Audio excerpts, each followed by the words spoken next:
Shalom, Jemaat Host Online yang saya kasihi. Senang sekali saya hari ini bisa sharing firman Tuhan lagi di dalam kebaktian online ini. Kita bersyukur ya, kita sudah melewati sekarang ini memasuki bulan April ya. Begitu cepat ya waktu berlalu. Tapi kita bersyukur dalam segala keadaan Tuhan selalu memelihara kehidupan kita.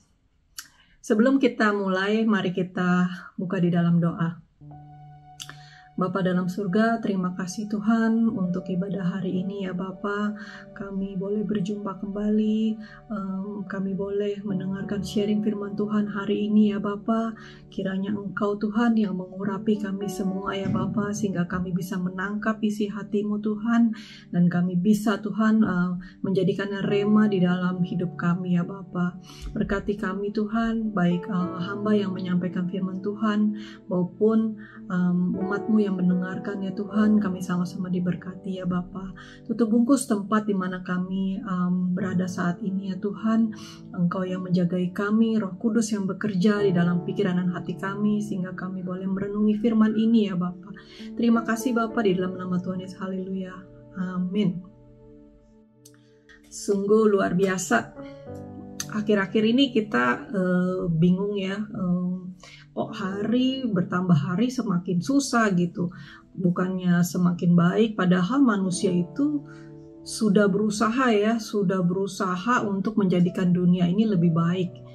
Teknologi terus diciptakan gitu kan, apa yang menjadi kesulitan manusia itu terus diperbaharui supaya semakin lama itu ada solusi ya. Kalau zaman dulu kan kita mau pergi dari kota A ke kota B itu harus naik kuda gitu. Terus akhirnya diciptakan sepeda motor, diciptakan mobil, diciptakan kereta, pesawat. Akhirnya jadi lebih mudah.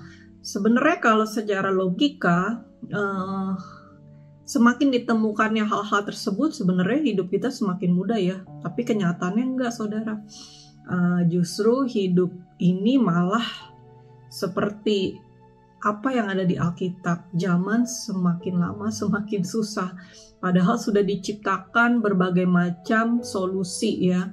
Jadi apa yang menjadi solusi manusia gitu kan? Sakit, berusaha ditemukan riset penyembuh kanker, penyembuh ini. Ada lagi penyakit yang lebih besar lagi. Apalagi masalah keuangan, diciptakanlah satu financial counselor supaya bisa mengatur segala macam, tapi lebih susah lagi ya. Hal-hal itu yang membuat kita berpikir, bagaimana nasibku nih di akhir zaman. Nah, saya sharing firman Tuhan hari ini mau men-sharingkan firman Tuhan, bagaimana nih nasibku di akhir zaman. Tenang saudara-saudara, Anda akan baik-baik saja selama Anda menjadi pengikut Tuhan Yesus Kristus dalam hidup kita. Jadi saya mau mengupas sharing firman Tuhan ini dari Daniel 12 ayat 1 sampai 13. Ya, jadi saya akan mengupas kitab Daniel. Daniel ini pada saat itu dia menuliskan kitab keadaan di akhir zaman, yang pada saat itu konteksnya adalah penyerbuan Raja Nebukadnezar di Yerusalem. Ya, jadi cerita kitab Daniel itu latar belakangnya adalah penyerbuan Nebukadnezar ya ke Yerusalem sampai tahun ketiga pemerintahan Koresi. Jadi sejarah kitab ini adalah Babel selama 70 tahun pembuangan yang dinubuatkan oleh Nabi Yeremia. Jadi sebelum ini terjadi, Nabi Yeremia sudah menubuatkan akan ada hal ini. Dan Daniel menulis kitab ini untuk memberikan gambaran ya. Jadi keadaan zaman pada saat itu akhirnya ya. Jadi nama Daniel sendiri adalah hakimku artinya ya. Jadi tokoh utama di kitab Daniel ini adalah Daniel sendiri. Dia adalah penulisnya, tapi ada tafsiran menulis Daniel ini adalah seseorang yang menulis, tapi tidak, mereka sendiri tidak yakin, maksudnya apakah ini Daniel sendiri, apakah seseorang yang menamakan dirinya Daniel. Biarlah rahasia itu Tuhan yang tahu, tapi kita mau belajar karena kitab ini adalah riwayat hidup Daniel sendiri. Nah, Tuhan Yesus sendiri pernah menyebut di kitab Daniel ini dalam Matius 24 ayat 5, ketika Tuhan Yesus bertanya kapan akhir zaman itu tiba. Jadi Tuhan Yesus ini juga sendiri mengakui kitab Daniel ini adalah gambaran akhir zaman. Jadi sungguh kita perlu belajar Alkitab untuk merelasikan satu sama lain gitu. Jadi perjanjian lama itu juga ada di perjanjian baru itu melengkapi perjanjian lama. Jadi kita harus belajar Alkitab itu keseluruhan. Nah, ini penting sekali kita selalu berada ya di misalnya di dalam komunitas komsel, di gereja, diskusi-diskusi. Jadi kita menambah pengetahuan kita untuk hal-hal ini. Jadi di ayat 12 ini adalah adalah akhir dari kitab Daniel ini sendiri. Jadi saya berusaha untuk mengupasnya ya. Dari ayat pertama, mari kita baca. Pada waktu itu juga akan muncul Mikael, pemimpin besar itu, yang akan mendampingi anak-anak bangsamu. Dan akan ada suatu kesesakan yang besar, seperti yang belum pernah terjadi sejak ada bangsa-bangsa pada waktu itu. Tetapi pada waktu itu bangsamu akan terluput, yakni barang siapa yang didapati namanya tertulis dalam kitab suci itu. Nah, di ayat pertama ini Daniel sedang membuatkan suatu masa yang penuh kesulitan bagi Israel ya, karena di situ disebutkan akan terjadi masa yang belum pernah terjadi sebelumnya gitu. Jadi kita nggak tahu ya. Kalau misalnya sesuatu yang menyulitkan aja sudah cukup sulit, terus kita gambarannya itu akan ada yang lebih sulit lagi. Jadi kalau pada akhir zaman itu sulit, semakin sulit lagi.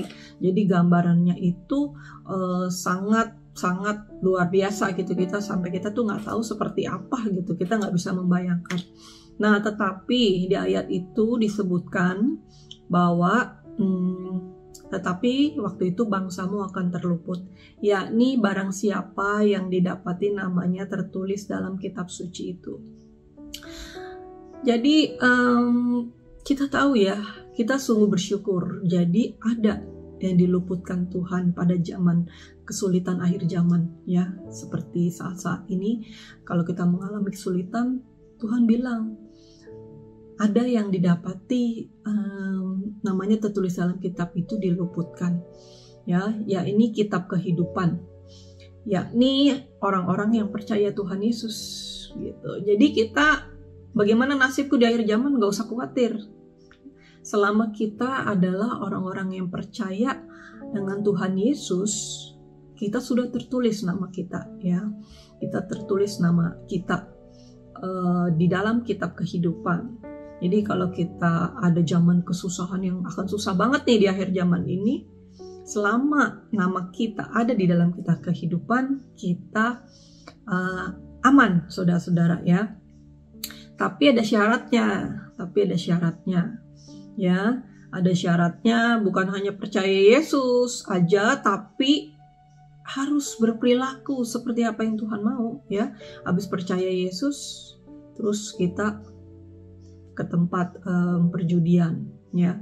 Habis percaya Yesus, kita masih hidup di tempat yang lama tuh ya kan, masih merokok, minum minuman keras, masih hidup di dunia yang sama seperti orang dunia. Nah, itu hati-hati saudara, apakah kita masih tuh di dalam kitab kehidupan nama kita seperti itu. Nah, kita mau lihat sih persyaratannya apa aja. Kita nggak bilang secara lengkap persyaratannya banyak gitu, tapi di dalam Wahyu 21 ayat 27 disebutkan, tetapi tidak akan masuk ke dalamnya sesuatu yang najis atau orang yang melakukan kekejian atau dusta tetapi hanya mereka yang namanya tertulis dalam kitab kehidupan anak domba itu. Jadi di dalam kitab kehidupan anak domba itu tuh adalah orang-orang yang sudah disucikan dengan kuasa darah Yesus, tapi juga tidak melakukan hal-hal yang tidak berkenan kepada Tuhan ya. Jadi bisa disimpulkan ya, kalau anak-anak Tuhan yang namanya tercantum dalam kitab kehidupan akan diselamatkan. Jadi saudara-saudara, bagaimana nasib saudara? Aman selama saudara mengikut Yesus dengan setia, mengikut Tuhan Yesus dan melakukan kehendaknya dalam hidup saudara.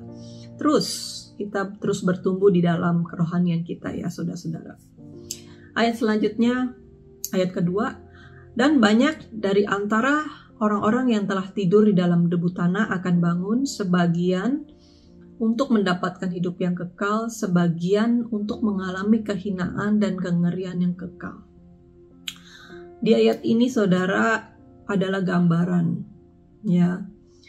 Adalah gambaran kebangkitan yang kedua untuk semua orang.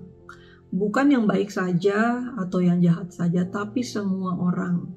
Semua orang itu akan dibangkitkan sesudah zaman ini berlalu ya. Sesudah zaman ini berlalu.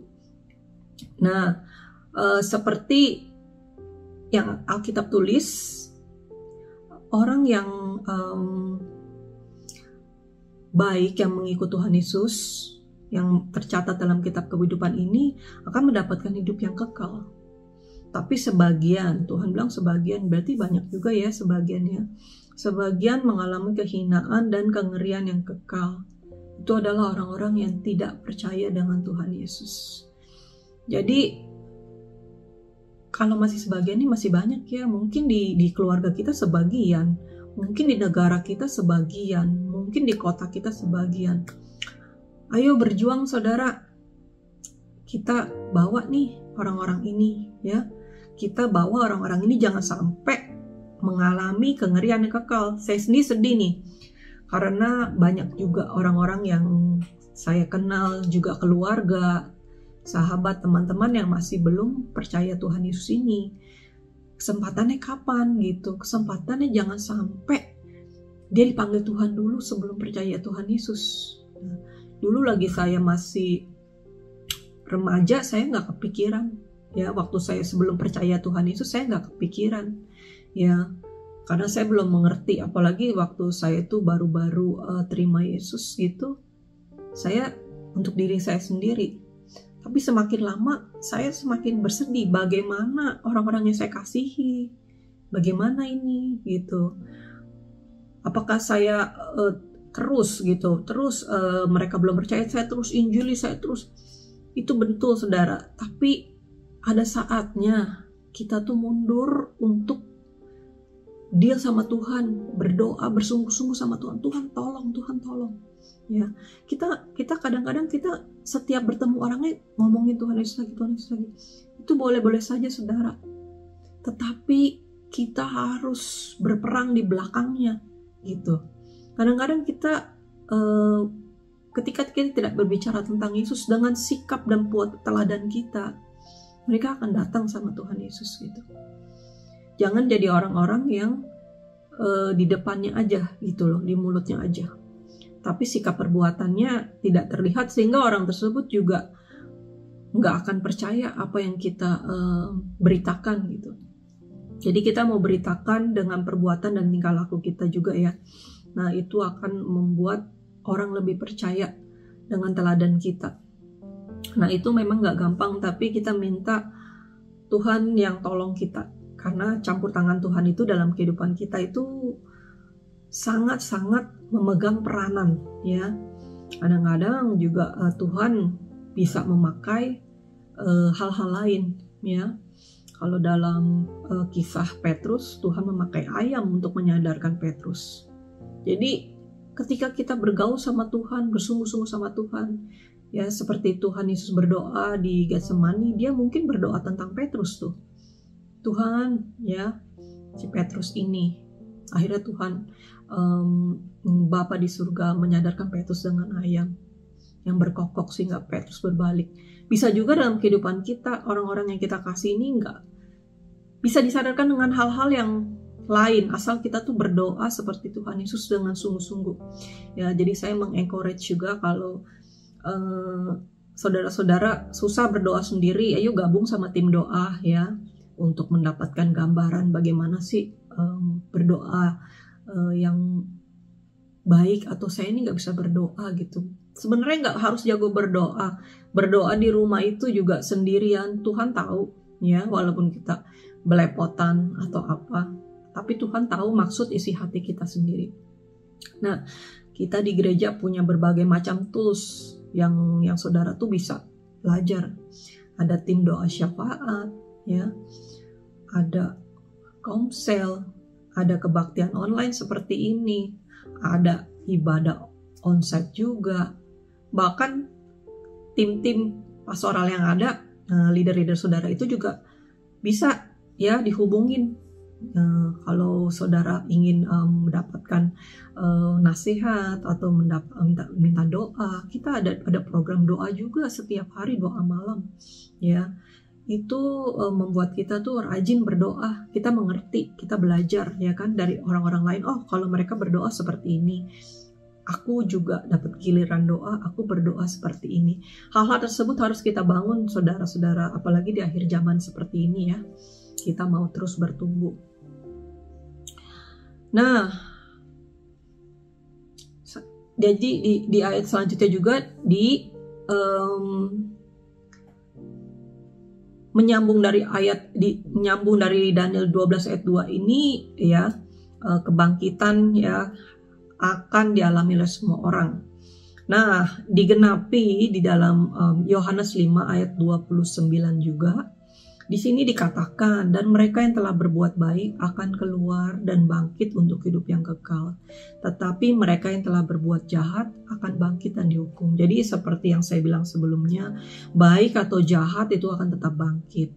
Ya, yang bangkit dipisahkan, dapatkan hidup yang kekal, berada di sorga bersama dengan Tuhan Yesus. Tapi orang yang berbuat jahat akan bangkit tetapi dihukum. Gak enak ya saudara, daripada dihukum, lebih baik kita hidup yang baik saat-saat ini ya. Jadi apa yang kita bisa berbuat, minta Tuhan kekuatan, walaupun gak gampang untuk itu. Nah, jadi bagaimana nasibku di akhir zaman? Yang kedua, ada kebangkitan setelah kita mati, dan semuanya akan mendapatkan penghakiman ya. Jadi nggak usah khawatir bagaimana kita lakukan yang baik, seperti yang saya bilang di dalam seperti yang saya sebutkan sebelumnya di dalam Yohanes 5:9, yang bangkit, yang berbuat baik akan bangkit menerima hidup yang kekal, dan yang berbuat jahat akan bangkit untuk dihukum. Jadi kalau hari-hari ini hidup susah banget atau susah banget, nggak usah terlalu dipikirkan saudara. Berusaha boleh ya, berusaha boleh, tetapi ingat, kita nggak selamanya juga ya, nggak selamanya juga di dunia ini hidup susah terus. Akan ada kebangkitan kok ya, akan ada kebangkitan sesuai dengan perbuatan kita, baik atau jahat di dunia ini, kita akan menerima upah kita.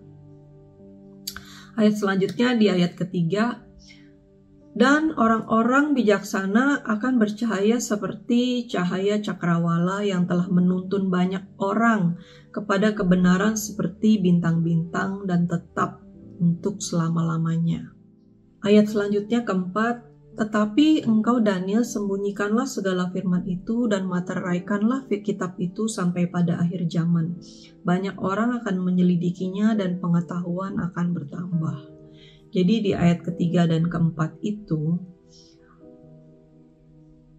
di akhir zaman orang-orang bijaksana akan menunjukkan sikap mereka ya. Jadi sikap mereka itu di akhir zaman akan lebih bijaksana. Karena apa? Karena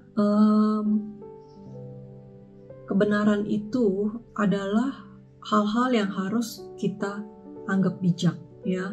Jangan kita memilih hal-hal yang duniawi untuk menganggap diri kita ini bijaksana. Jadi untuk menganggap diri kita bijaksana adalah melakukan hal-hal yang penuh dengan kebenaran, ya. Jadi hari-hari ini tuh kan banyak yang melenceng gitu loh. Banyak yang melenceng, untuk bijaksana harus seperti ini, seperti itu gitu. Tetapi firman Tuhan berkata, orang bijaksana akan dituntun kepada kebenaran seperti bintang-bintang. Jadi kalau kita orang yang bijaksana, kita akan suka dengan kebenaran. Ya, jadi kita nggak kompromi dengan hal-hal yang bukan kebenaran hanya untuk dianggap kita ini sepaham gitu, untuk menganggap diri kita ini sama seperti mereka. Kita nggak perlu seperti itu, tapi kita juga nggak perlu menghakimi orang-orang yang bersikap seperti itu. Biarlah kita cukup hanya mendoakan supaya orang-orang itu disadarkan, ya. Jadi karena Daniel sendiri ini, Tuhan juga berkata kepada Daniel, firman itu, sembunyikanlah firman itu, tapi banyak orang yang akan menyelidikinya. Jadi disembunyikan bagaimanapun firman kebenaran, akan ada orang yang menyelidikinya. Contohnya adalah saya dan saudara, ya kan, membaca Alkitab, ya kan, mendengarkan firman Tuhan. Kadang-kadang kita browsing juga di YouTube, aku mau mendengarkan firman Tuhan, ini yang bertema ini, yang bertema itu. Atau kan saudara mendengarkan dengan sungguh-sungguh pendeta saudara bagaimana tentang tema ini, seperti itu gitu. Jadi pengetahuan semakin bertambah di akhir zaman itu, ya. Jadi kita bersyukur internet, ya, di mana-mana, siaran TV, apapun juga yang kita butuhkan, buku-buku, resources yang ada, bahkan untuk cerita-cerita kitab-kitab yang dahulu kita bisa akses di dalam website tertentu kalau kita mau membacanya dari kitab-kitab dari bahasa aslinya juga kita bisa. Jadi semua itu bisa kita lakukan, saudara. Karena apa? Tuhan yang berkata, ya, pada akhir zaman itu walaupun kamu sembunyikan juga orang akan menyelidikinya gitu loh. Karena apa? Mereka itu sudah Tuhan kasih di dalam hati mereka untuk memberikan pengetahuan kepada yang lainnya. Jadi ketika seseorang menyelidiki firman, mengetahuinya, maka akan dibagikan kepada yang lain. Jadi pengetahuan akan terus bertambah seiring berjalannya waktu. Jadi kita nggak perlu khawatir, karena kita bersyukur, ya, Tuhan di tengah-tengah kita nih banyak Tuhan kirim orang-orang yang memang punya hati untuk belajar, untuk mempelajari, walaupun itu nggak gampang, saudara-saudara. Kalau bukan Tuhan yang memberikan, itu nggak akan terjadi, ya. Jadi semua itu adalah campur tangan Tuhan. Tuhan mau seseorang itu untuk belajar, supaya apa? Untuk men-sharekan firman-firman Tuhan, untuk menyelidiki dan membagikannya. Jadi kalau saudara-saudara tuh lihat ada hamba-hamba Tuhan yang kok pinter banget ya, kok luar biasa banget ya, Tuhan mengaruniakannya, saudara-saudara. Jadi nggak mungkin karena pengen dengan dirinya sendiri, karena itu nggak gampang dan sangat susah dimengerti dengan pikiran sendiri kalau nggak Tuhan sendiri yang menaruhkannya itu ke dalam hidup mereka. Ya, seperti nabi-nabi yang menulis semua kitab-kitab, mereka itu juga nggak ngerti kalau Tuhan itu nggak mewahyukan, kalau nggak Roh Kudus yang menjamah mereka dan mewahyukan dan mengurapi mereka. Sama dengan hamba-hamba Tuhan. Hamba-hamba Tuhan diurapi, diberikan pewahyuan supaya bisa menyampaikan firman-firman yang tepat buat saudara-saudara. Nah, oleh sebab itu juga sebagai hamba Tuhan, saya juga menyarankan juga untuk merenungkan firman itu sendiri, ya. Jadi kita ini kadang-kadang sebagai hamba Tuhan juga kita bisa berbicara gitu, ya. Tapi apakah kita merenungkannya dan bisa mendapatkan pewahyuan dari firman itu? Nah, kita juga harus belajar untuk di situ. Nah, selanjutnya di ayat ke-5, kemudian aku Daniel melihat, maka tampaklah berdiri dua orang lain, seorang di tepi sungai sebelah sini dan yang lain di tepi sungai sebelah sana. Di ayat ke-6, dan yang seorang bertanya kepada yang berpakaian kain lenan yang ada di sebelah atas air sungai itu, bilakah hal-hal yang ajaib ini akan berakhir?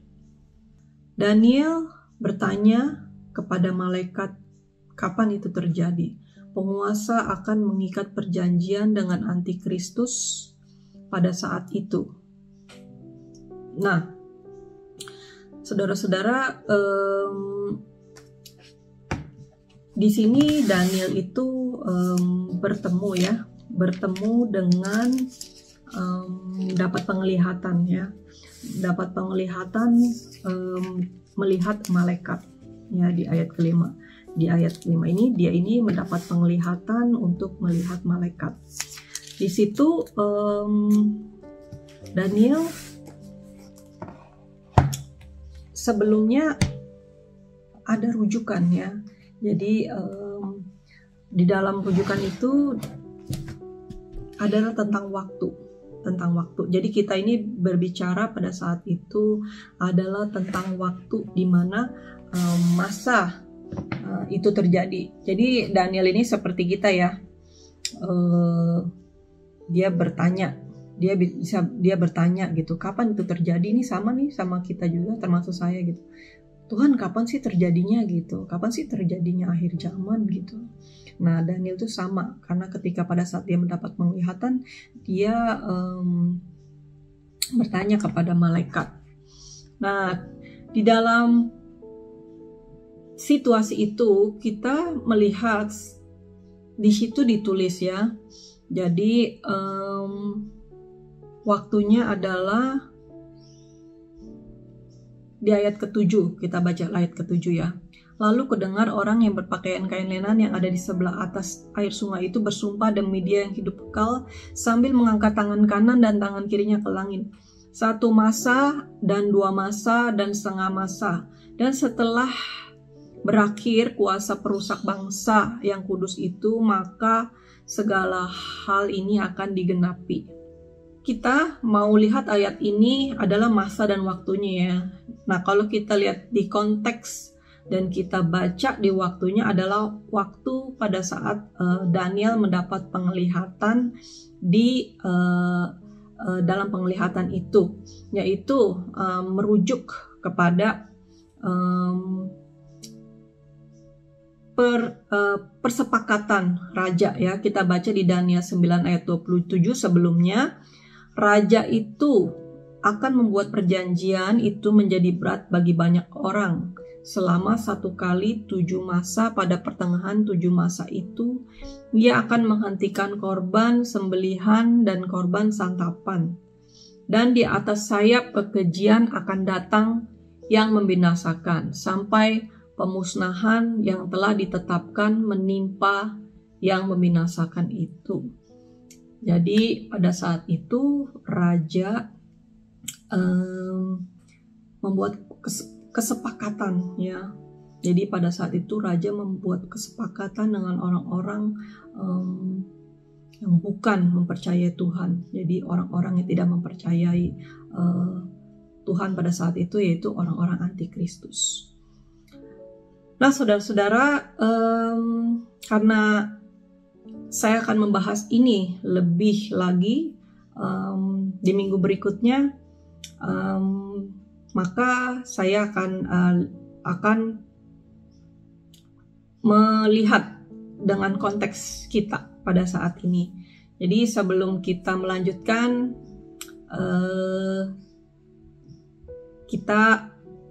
minggu ini kita belajar sampai di sini dulu.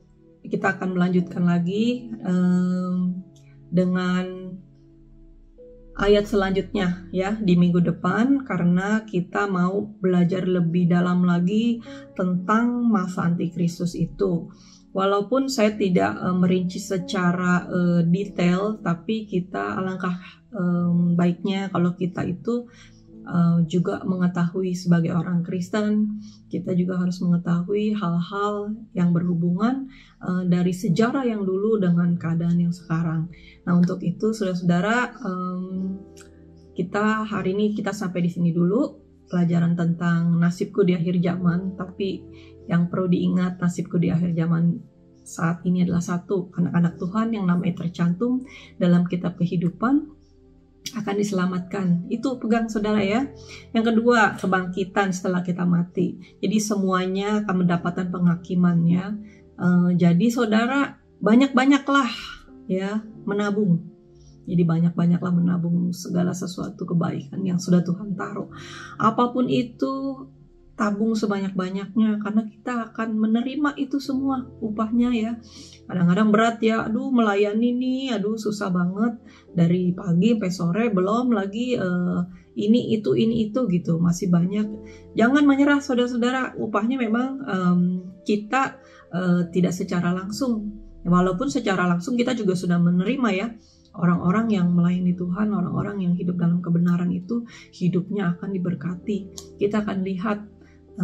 Jadi kita jangan terus melihat pada dengan harta kekayaan, dengan kesuksesan, tapi kita lihat orang-orang tersebut itu penuh dengan sukacita, penuh dengan hal-hal yang bisa di orang dunia itu pertanyakan ya. Di tengah-tengah mental issue nih orang masih aja solid, padahal juga nggak banyak rekreasi amat-amat, nggak banyak uang banget-banget, nggak jarang ke restoran juga, tapi kenapa ya hidupnya tuh kok diberkati banget. Nah itu saudara-saudara yang saya bilang upahnya juga sudah diterima. Tapi upah yang sesungguhnya akan diterima setelah kebangkitan. Jadi kita mau akhiri dulu. Minggu depan selanjutnya kita lanjutin ya dengan nasibku di akhir zaman part 2. Nah, nanti ditunggu. Mari kita tutup dalam doa sebelumnya. Bapa dalam surga, terima kasih Tuhan, kami sudah mempelajari firman-Mu tentang bagaimana nasibku di akhir zaman ini ya Tuhan. Tentu Tuhan, kami percaya bahwa kami baik-baik saja di dalam anugerah dan pertolongan-Mu Tuhan. Dan kami percaya terus Tuhan bahwa kami akan terus melayani Engkau, terus berjalan sesuai dengan kasih karunia yang sudah Engkau berikan, supaya kami semakin hari semakin kuat di dalam-Mu ya Bapa. Terima kasih Bapa, berkati anak-anak-Mu yang menyaksikan kebaktian online ini ya Tuhan, supaya sharing firman ini meneguhkan mereka ya Tuhan, supaya mereka tetap aman, supaya mereka tetap setia dalam mengiring Engkau ya Bapa. Terima kasih Bapa, di dalam nama Tuhan Yesus, haleluya, amin. Selamat melanjutkan kegiatan saudara hari ini. Terima kasih, Tuhan Yesus memberkati.